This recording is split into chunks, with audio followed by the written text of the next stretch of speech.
հանուն ինչի եք այսօր քվեարկության մասնակցելու։ Իմ կուսակցական գաղափարների մեջ իմ համոզմունքներով եւ Հայաստանի խաղաղ եւ բարգավաճ ապագայի համար։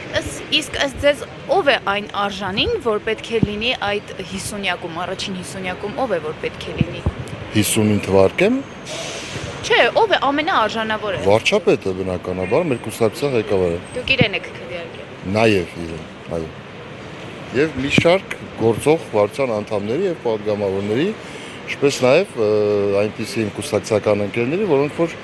վարչության անդամներ չեն եւ պատգամավորներ չեն։ Նայեք, ասում են օրինակ ԿՊ-ն այսպես, երբ որ փորձում է բռնել ամերիկյան թևը, բախումներ է առաջացնում, արևելք, արևմուտք ու այդ բախման ընթացքում Հայաստանը կարող է հայտնվել մեջտեղում եւ Հայաստանի վերջը ճակերտավոր հնարավոր է լավ չլինի։ Դուք ո՞նց եք օրինակ սատարում ԿՊ-ին եւ ինչպես եք կուսակցությունը։ Ես ձեր ձևակերպման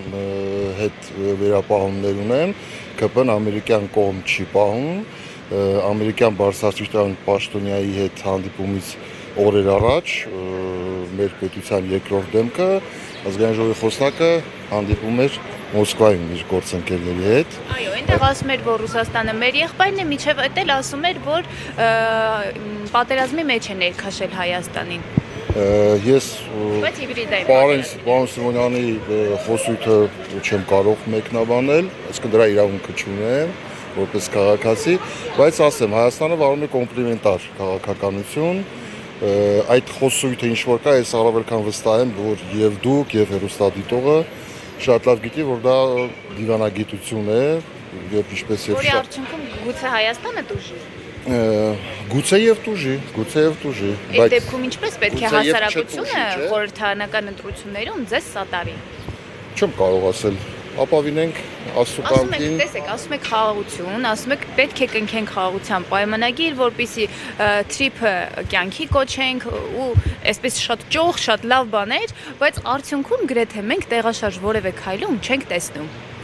Ոչ մեկը չի կարող տեսնել, որովհետև դրա ժամանակը չի։ Դրա ժամանակը պետք է խորհրդարանական ընտրություններ կլինի, թե դրանից հետո։ Ես վստահ եմ, որ կլինի, դրանից հետո էլ կլինի, դա շատ մեծ մեգա ծրագիր է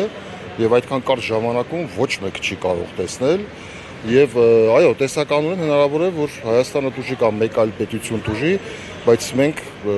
քաղաքացիներս յուրաքանչյուրս իր չափով պետք է այնպես անի, որ չդուժի Հայաստանը։ Որտեղ եթե Հայաստանը դուժեց, դուժել ենք բոլորս եւ յուրաքանչյուրս։